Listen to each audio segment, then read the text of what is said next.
12장에서 장 1절에서 보면 시온이라는 말이 나오고 예루살렘이라는 말이 나오죠. 네. 시온에서는 의가 빛같이, 예루살렘의 구원이 횃불같이라고 되어져 있습니다.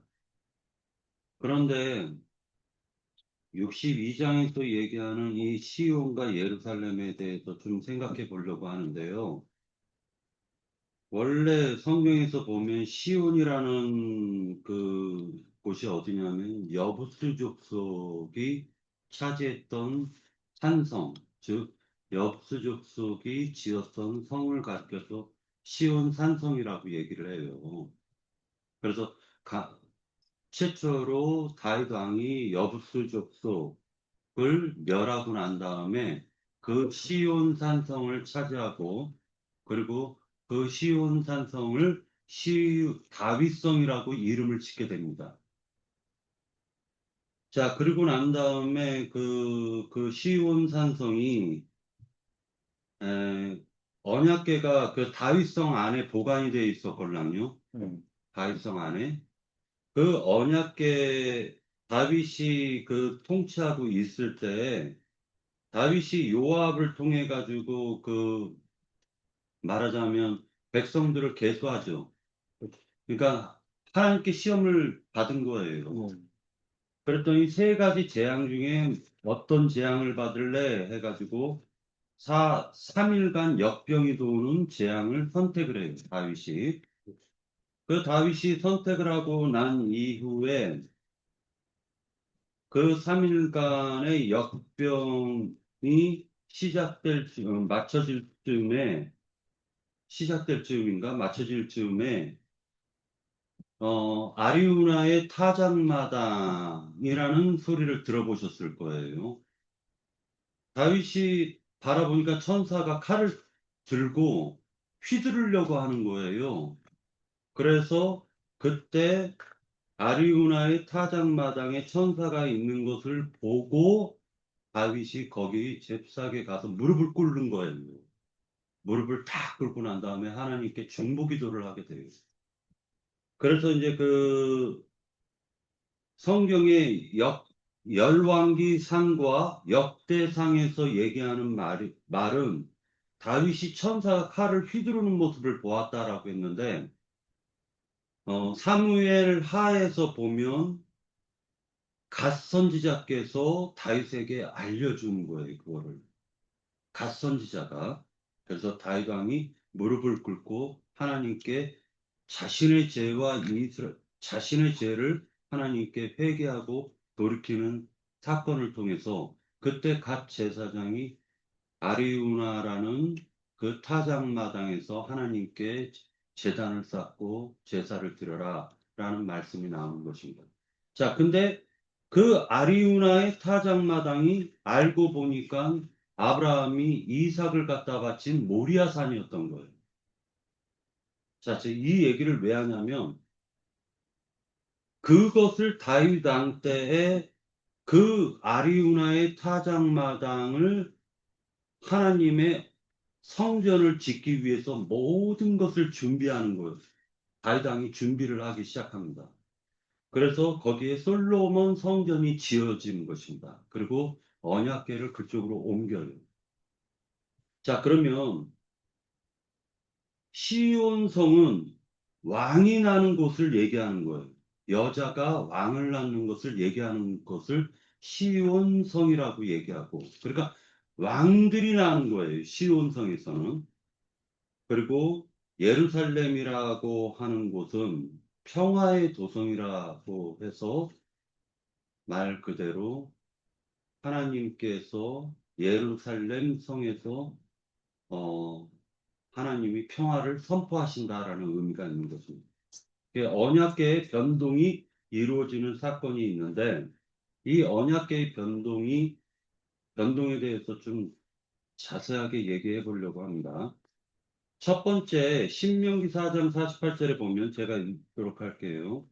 그 얻은 땅은 아르논 골짜기 가장자리에 아로엘에서부터 시온산 곧 헤르몬산까지요라고 얘기하고 있어요. 헤르몬산이 시온산이라는 걸 우리가 알 수가 있는 것입니다.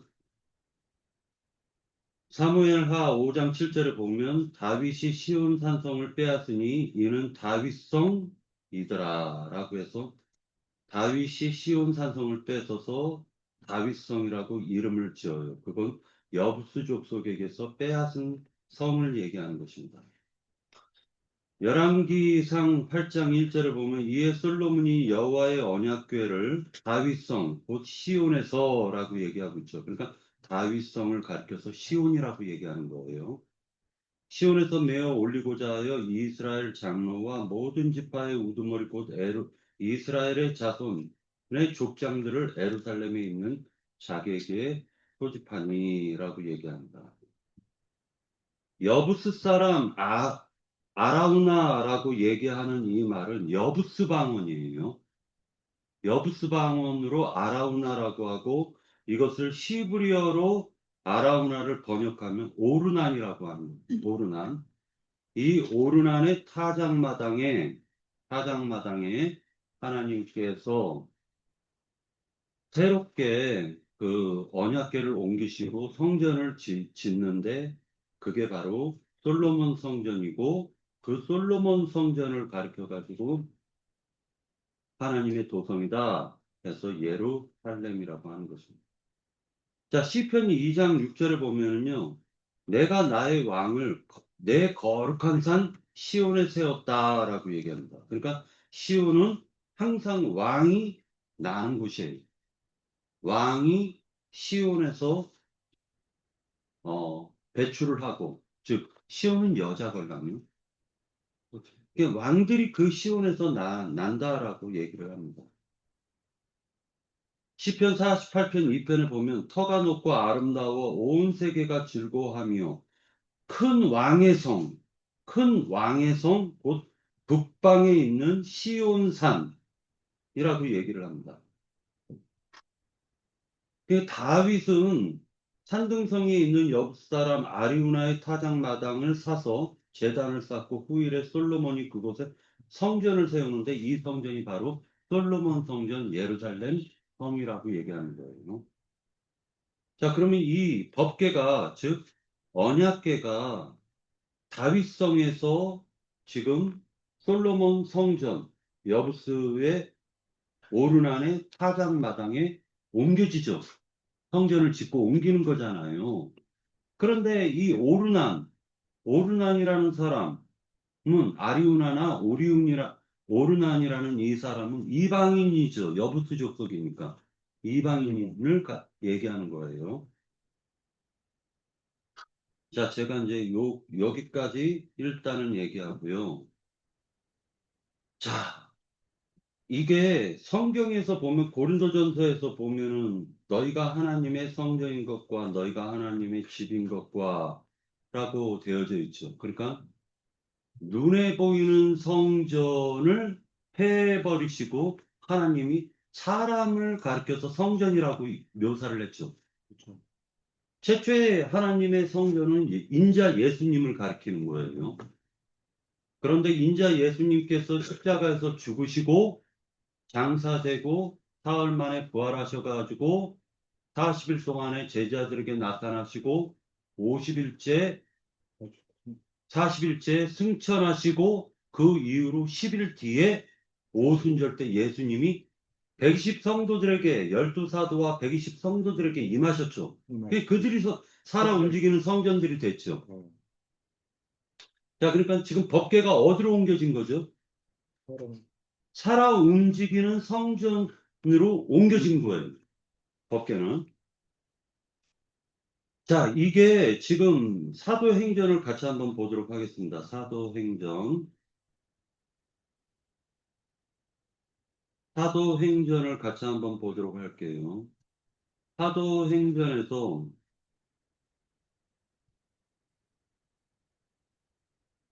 자,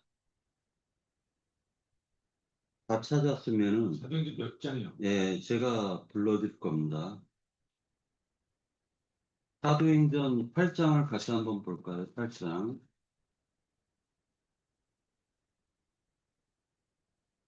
자, 8장에서 보면은요, 이런 말이 있습니다. 몇 자, 절이- 몇 절입니까? 1절서부터 볼 건데요. 배경을 좀 우리가 좀 알아야 되는 게, 예루살렘 성전이 있었죠. 지금 이게 굉장히 중요한 부분을 갖다 좀 앞에 좀 설명 조금만 더 할게요. 다윗성에서 오르난의 타작마당을 보고 거기에다 제사를 드리고 솔로몬 성전을 지었는데, 세상 만방의 왕들이 솔로몬에게 지혜를 배우려고 왔죠. 그렇죠. 자, 그런데 중요한 게 뭐가 중요하냐면요. 다윗성전, 다윗성으로 있었을 때와 솔로몬이 예루살렘 성전을 지었을 때 그 솔로몬 성전에 그 예루살렘 성 안에 있는 자들이 있었고 예루살렘 성 밖에 있는 자들이 있었어요. 성 안에 있는 자들은요, 말 그대로 지금 청와대 안에 교속실에 모든 공무원들 중에 으뜸되는 모든 공무원들이 거기에서 대한민국을 위해서 질의를 하잖아요. 계획을 세우고. 그러니까 예루살렘 성 안에 있는 사람들을 귀족들이라고 하는 거예요. 귀족들. 그리고 예루살렘 성 밖에 있는 자들이 있죠. 그 대표적인 성 밖에 있는 오리밖에 떨어지지 않은 베다니 벳박이라는 마을도 있죠. 그 베단이라는 마을은 문둥이촌이란 말이에요. 문둥이촌. 그런데 귀족들도 하인이 필요하잖아요. 일할 사람들이. 그러니까 그 문둥이촌이 월세가 싸다 보니까, 세탕이 싸다 보니까, 가난하고 힘없는 자들이 거기에서 생활하다가 예루살렘 성 안에 들어가서 거기에서 또 일을 하고 퇴근하면은 자기 집으로 돌아오는 그런 성 밖에 들어왔다, 성 안으로 들어갔다, 이런 생활을 한 거예요. 그런데 하나님께서는 사람의 손으로 지은 성전에 거하지 않죠. 그렇죠. 하나님은 사람의 손으로 지은 성전에 거하지 않습니다. 네. 그때 그 솔로몬 성전과 예루살렘 성 안을 가르쳐서 성 밖에 있는 백성들은 출세한다라는 건 성 안으로 들어가는 거예요.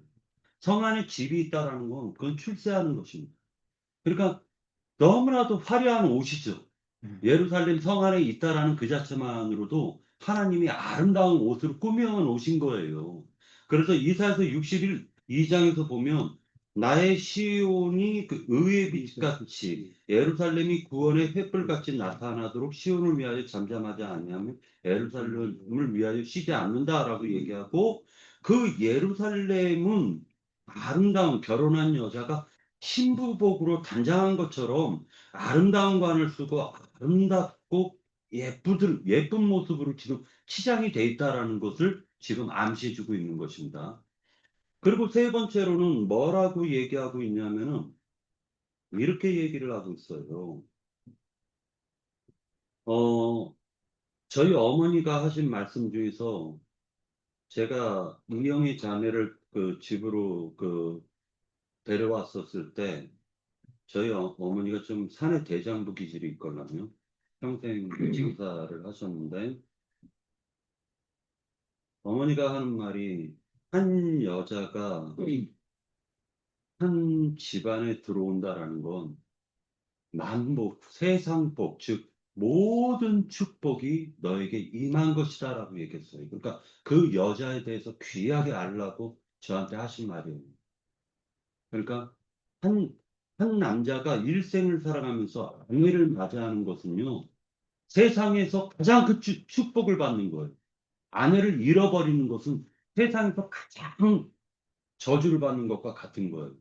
그러니까 청각이 처녀를 만나 자기 아내를 삼는 것은요, 세상에서 가장 큰 축복이 내게 굴러 들어온 거예요. 그 개념으로 바라보시면 될 것입니다. 하나님이 그러니까 우리들을 얻어서 하나님의 배필인 교회를 삼는 것이 하나님에게 있어서 가장 큰 복인 거예요. 하나님의 복은 바로 우리들인 거예요. 자, 8장 1절을 보도록 하겠습니다. 사울은 그가 죽임을 당함을 마땅히 여기더라. 그날에 예루살렘에 있는 교회. 그는 누구냐면 스데반 집사님이에요. 그날에 예루살렘에 있는 교회에 큰 박해가 있어 사도 외에는 다 유대와 사마리아의 모든 땅에서 흩어졌다라고 기록하겠습니다. 흩어지는 거예요. 경건한 사람들이 스데반을 장사하고 위하여 크게 울더라.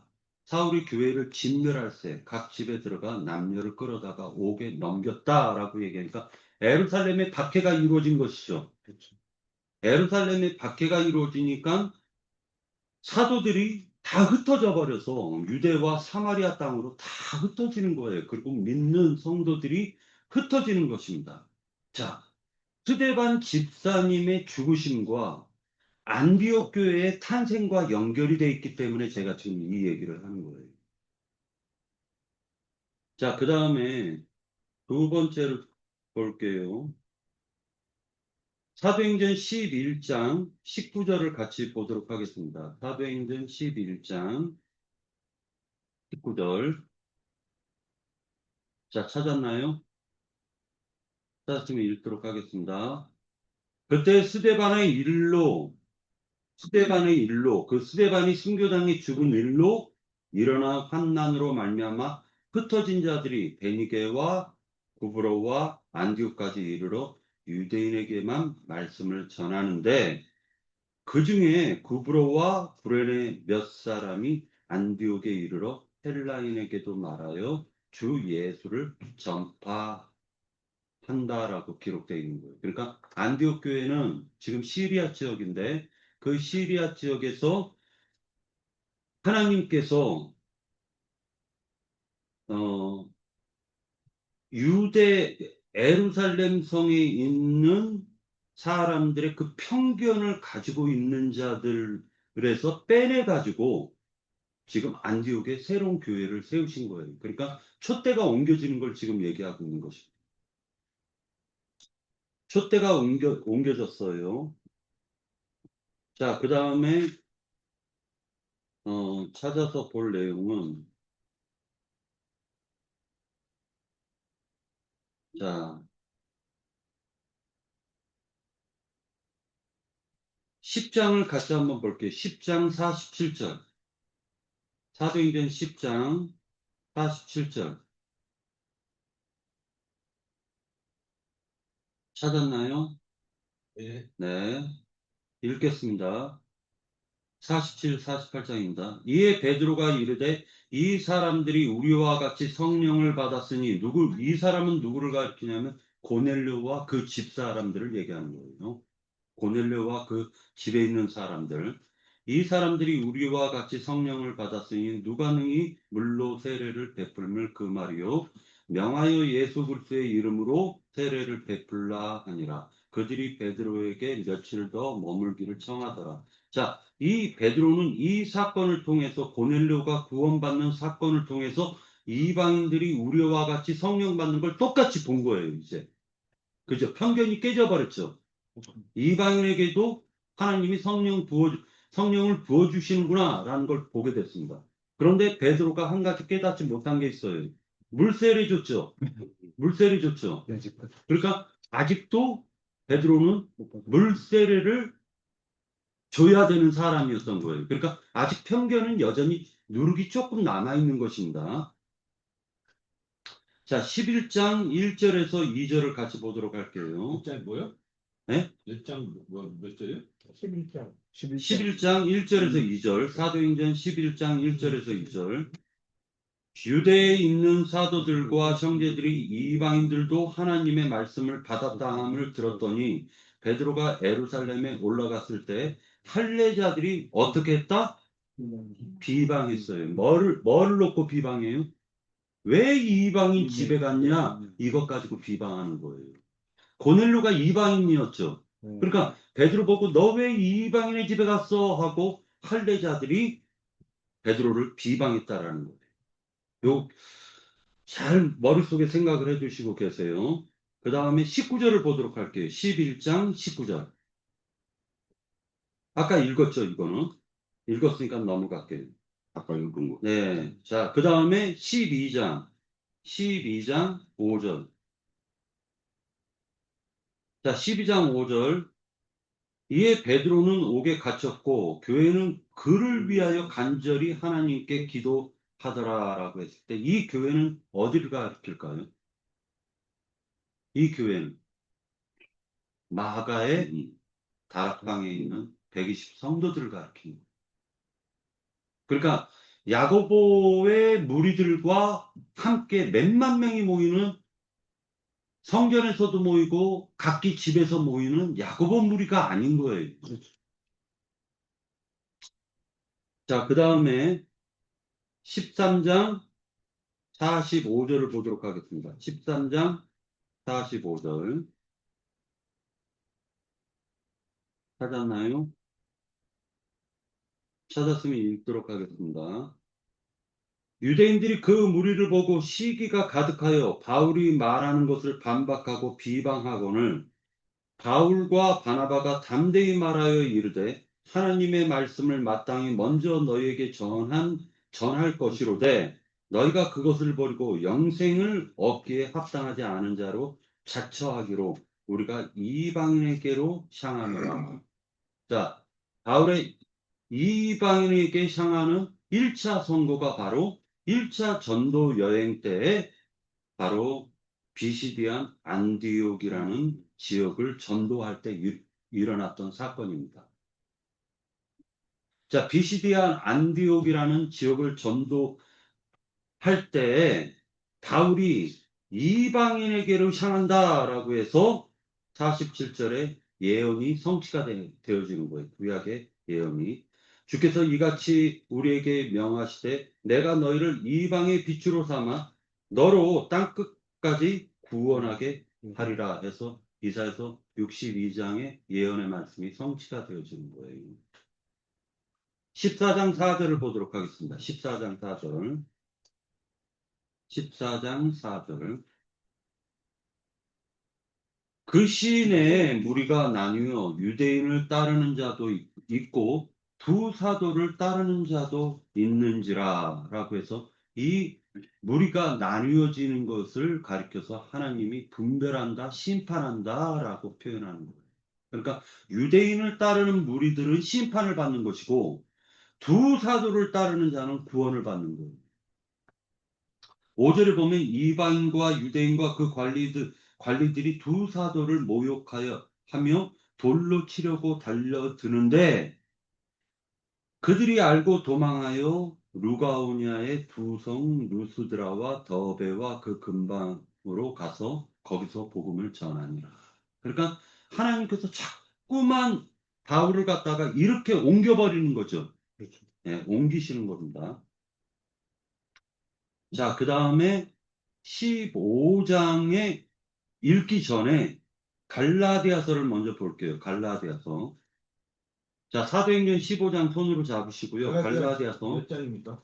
갈라디아서는 신약성경 302페이지고 2장 11절부터 읽도록 할게요.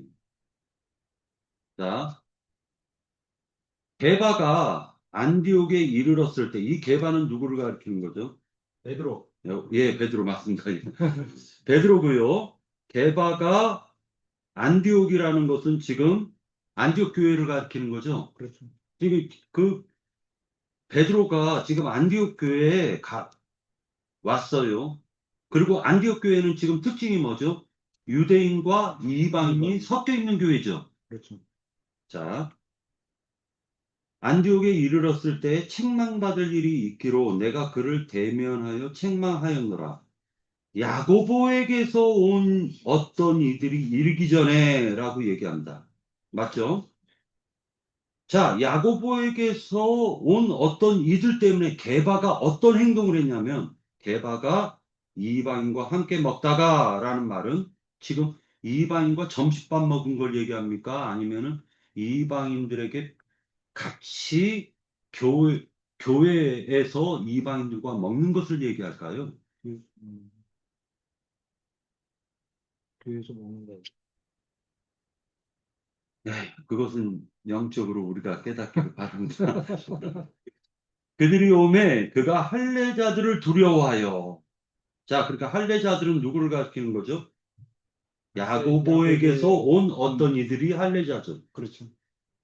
두려워하여 율법서를. 떠나 물러가매 남은 유대인들도 베드로가 떠나니까 거기 지금 이방인들과 함께 같이 밥 먹던 남은 유대인들도 눈치를 살랑살랑 보더니만 그만. 베드로처럼 외식함으로 바나바도 지금 바울과 바나바가 1차 전도 여행을 해서 이방에 전도했잖아요. 그런데 바나바도 그들의 외식에 유혹되었다라는 거예요. 그죠? 그렇죠. 그러므로 나는 그들이 복음의 진리를 따라 바르게 행하지 아니함을 보고 모든 자 앞에서 대바에게 이르되 네가 유대인으로서 이방인을 따르고 유대인답게 살지 아니하면서 어찌하여 억지로 이방인을 유대인답게 살게 하였노라라고 얘기하는 거죠. 하느냐 하였노라. 그러니까 지금 이 게바가 보인 행동은 지금 믿음이 어떻게 됐다? 유대인의 지금 그 유대인의 그 관습이 행습을 버리지 못했죠. 누룩이 섞여 있는 거죠. 섞였네. 자, 이 사건 때문에 지금 예루살렘 공회의가 벌어지는 것입니다. 자, 사도행전 15장을 보도록 할게요. 사도행전 15장. 사도행전 15장에서 보면 1절. 어떤 사람들이 유대로부터 내려와서 형제들을 가르치되 너희가 모세의 법대로 할례를 받지 아니하면 능히 구원을 받지 못하리라. 누가 얘기한 거죠? 야고보. 야고보와 그를 따르는 무리들이 얘기한 거죠. 그렇죠. 무리들이 얘기하는 것입니다. 바울 및 바나바와 그들 사이에서 적시 아니한 다툼과 변론이 일어난지라 형제들이 이 문제에 대하여 바울과 바나바와 및 그 중에 몇 사람을 예루살렘에 있는 사도와 장로들에게 보내기로 작정했다라고 되어 있죠. 그래서 바울과 바나바가 지금 예루살렘에 내려가서 이 문제를 놓고 지금 다투기 시작합니다. 5절. 5절에 보니까 바리새파 중에 어떤 믿는 사람들이 일어나 말하되 이방인에게 할례를 행하고 모세 율법을 지키라 명하는 것이 마땅하다 하니라. 이게 지금 예수 믿는 바리새파 유대인들을 얘기하는 거죠. 예수를 믿는데 모세 율법도 행하고 할례도 행해야 된다라고 얘기하는 것이죠. 그죠? 그렇죠. 자, 그러니까 이게 누룩이 섞여 있는 것입니다. 자, 베드로가 얘기를 해요. 베드로가 얘기를 하는데 뭐라 얘기를 하냐면 이제 핵심적인 부분만 얘기하도록 하겠습니다. 자, 7절 보도록 할게요. 많은 변론이 있은 후에 베드로가 일어나 말하되 형제들아 너희도 알거니와 하나님이 이방인들로 내 입에서 복음의 말씀을 들어 믿게 하시려고 오래전부터 너희 가운데 나를 택하시고 또 마음을 아시는 하나님이 우리에게와 같이 그들에게도 성령을 주어 증언하시고 믿음으로 그들의 마음을 깨끗하게 하사 그들이나 우리나 차별하지 아니하였느니라. 그런데 지금 너희가 어찌하여 하나님을 시험하여라. 하나님을 시험하여에 줄쳐주세요. 하나님을 시험하여에 줄쳐주세요. 우리 조상과 우리도 능히 매지 못하던 멍에를 했을 때 이 멍에는 뭐죠? 멍에는 뭐죠? 안수. 아니요. 율법에는. 유대인들이 오해한 전통을 가리키는 거예요. 전통. 율법 전통을 얘기하는 것입니다. 그러니까 율법과 오해한 율법을 좀 분별을 할 필요가 있어요. 멍에를 제자들의 목에 두려느냐라고 얘기하죠. 그러니까 베드로는 이제서야 마음속에 빛이 비춰지는 거예요. 확실한 빛이. 아, 그렇구나. 그랬더니 야고보가 베드로의 말이 맞춰지자마자 야고보가 13절에 말을 합니다. 말을 마침에 야고보가 대답하여 이 야고보는 예수님의 동생을 가리키는 거예요. 예수님도. 예, 야고보가 대답하여 이르되 형제들아 내 말을 들으라. 하나님이 처음으로 이방인 중에서 자기의 이름을 위하여 백성을 취하려고 그들을 돌보신 것을 시몬이라고 얘기하죠. 이 베드로를 시몬이라고 얘기하는 거예요. 자, 베드로를 시몬이라고 얘기하는데 베드로의 이름은 예수님이 베드로라는 이름을 새 이름을 주셨고 원래 베드로의 이름은 누구의 아들 시몬이죠? 예? 요나의 아들 시몬 아니에요? 맞아요. 예. 연합. 그러니까 요나의 아들 시몬이란 말이에요. 그 시몬을 지금 야고보는 시몬이라고 얘기하는 거예요. 시몬이 말하였으니 이 지금 베드로가 얘기한 것이 다 옳다라는 얘기를 하는 거예요. 자, 그런데 이 베드로를 가리켜서 시몬이라고 얘기합니다. 예수님은 베드로를 가리켜서 바요나의 아들 시몬아 내가 너를 베드로, 페트라, 베드로라 하겠다라고 새 이름을 줬죠. 그런데 야고보는 여전히 옛 이름을 부르죠. 자, 그러니까 이것도 의미가 있겠죠. 19절 같이 한번 볼게요. 19절. 그러므로 내 의견에는 이방인 중에서 하나님께로 돌아오는 자를 괴롭게 하지 말고라고 얘기하니까 지금 이 야고보의 의견이 여기에 살짝 들어요. 앞에는 하나님의 말씀을 인용하면서 갑자기 뒤에서는 야고보의 의견을 딱 집어넣으면서 네 가지 법을 살짝 끼워 넣어버립니다. 다만 우상의 더러운 것과 음행과 목매어 죽인 것과 피를 멀리하라고 편지하는 것이 옳다라고 얘기합니다. 자, 이제 이 율법에 대해서 좀 형제 자매님들과 같이 교통을 나누려고 합니다. 이것만 하고 마치도록 할게요. 율법이라는 이 부분은요, 우리가 성경을 볼 때 율법과 계명에 대해서 좀 알 필요가 있습니다. 율법이라는 이 말은요, 던지다, 뿌리다에서 유래된 말이에요.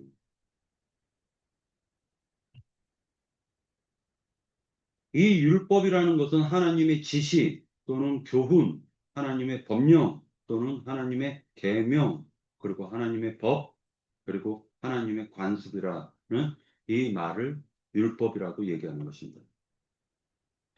이스라엘 백성들은 이 율법이라는 걸 무엇을 가르쳐서 율법이라고 했냐면 계명 중에 하나님이 시인의 산에서 주신 십계명을 율법이라고도 말했지만 이스라엘 백성들은 모세 오경을 가르쳐서 율법이라고 얘기했던 거예요.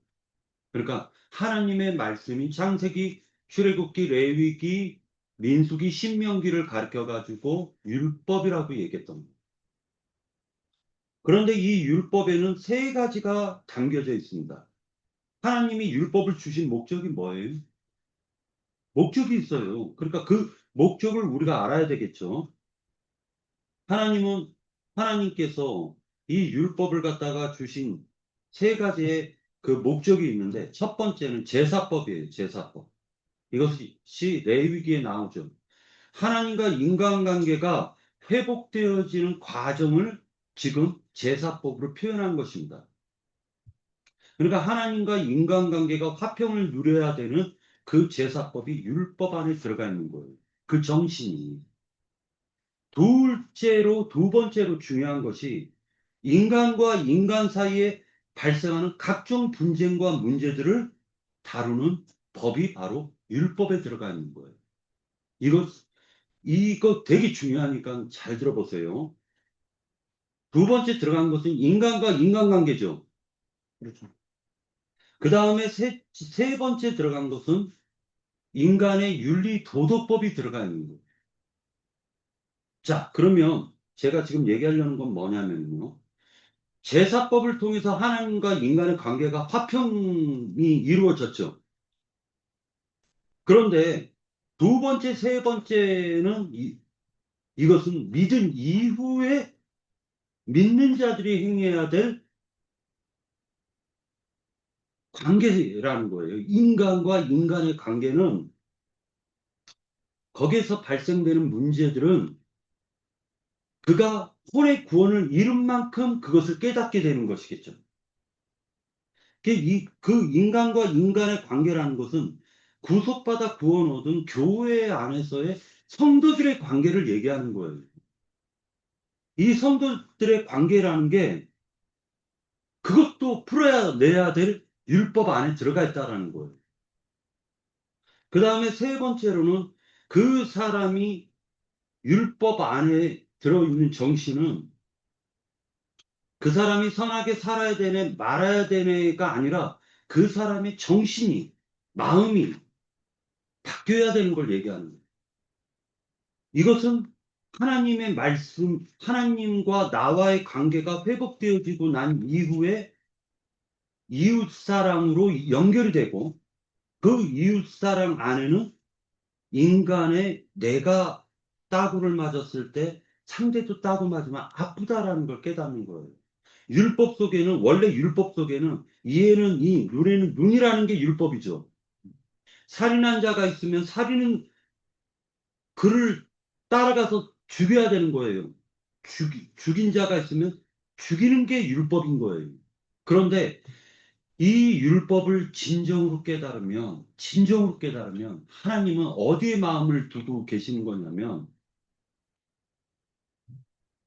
사람을 어떤 사람이 내 자식을 죽였어요. 그러면 나는 어떻게 해야 되냐면 그 사람 자식을 죽여야 돼요. 율법은. 그런데 그 사람 자식을 죽이려고 딱 갔는데 그 자식을 딱 보니까 내 자식이 떠오르는 거예요. 그래서 죽이려고 딱 하다가 그 칼을 내려놓고 비록 너의 아버지는 나의 자식을 죽였지만 너의 그 자식은 하나님께서 심판하시기를 원한다 하고 하나님의 손에 맡기고 하나님의 사랑이 내 마음에 그걸 죽이려고 막 갔다가 그 율법을 지키려고 갔다가 하나님의 사랑을 깨닫고 돌아오는 것이 바로 율법의 참된 의미였던 거예요. 그러니까 율법은 선하죠. 이 율법 속에 다 예수님의 사랑이 들어가 있는 거예요. 그러니까 복음을 깨달았는데 원수를 원수로 갚는 게 이게 복음의 핵심입니까? 아니면 복음 속에 담겨져 있는 하나님의 사랑을 나의 이웃에게 실천하는 것, 나의 형제 자매들에게 실천하는 것이 복음의 참된 의미가 있는 것입니다. 하나님을 진정으로 믿고 복음을 통해서 회개했으면 그가 이방이 됐건 창기가 됐건 세리가 됐건 문둥병이 됐건 그 문둥병이 성전에 들어와 가지고 하나님을 더 부정타는 것만 두려워하는 게 율법이 아니라 그 율법을 통해서 나의 부정함을 깨닫고 상대의 부정함도 바라보면서 주여 내 속에 내가 하나님이 보았을 때 나의 문둥병이 바랬군요라는 걸 깨닫는 것이 복음의 핵심이죠. 율법이 주신 하나님의 의미겠죠. 이해가 되세요? 그러니까 율법을 예수님께서는 완전케 하시러 온 거예요. 이스라엘 백성들은 지금 이방인 하면 저 죽일 놈들, 부정한 놈들 했지만 하나님께서는 율법을 통해서 하나님이 너희를 사랑한 것처럼 너희도 이방인들을 사랑하라고 주신 법이 바로 율법이었던 거예요. 멸치하라고 준 법이 아니에요. 이해가 되시죠? 그러니까 알고 보면은 하나님을 믿으면서 어떤 형제와 자매의 허물을 바라보거나 형제와 자매를 와 다툼이 있었을 때 그 마음을 푸는 것이 진정한 율법을 깨닫는 거고 진정으로 하나님을 깨닫는 거고 진정으로 복음을 깨닫는 것이겠죠. 그렇죠. 그러니까 율법을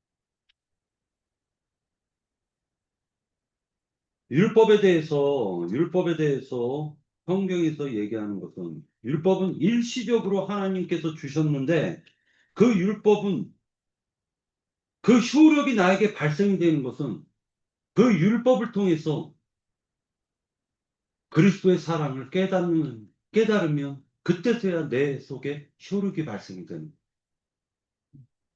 나를 용서하신 것과 같이 주여 나의 원수도 용서하여 주시옵소서가 바로 중보기도고 그것이 바로 복음이고 그것이 진리의 사랑이고 그것이 바로 완성된 율법이었던 거예요.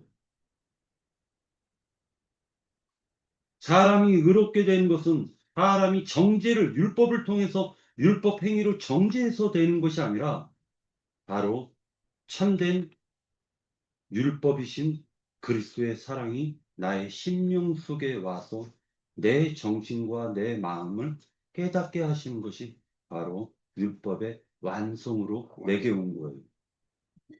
율법을 통해서는 나의 허물과 죄를 깨닫는 것입니다.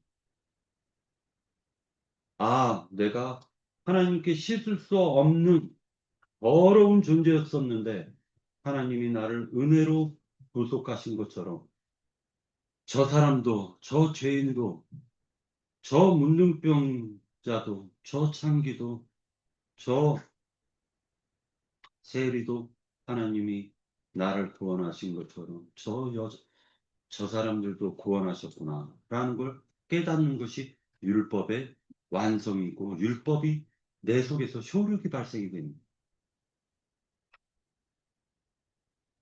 율법을 문자적인 수준으로 바라보면 안 됩니다.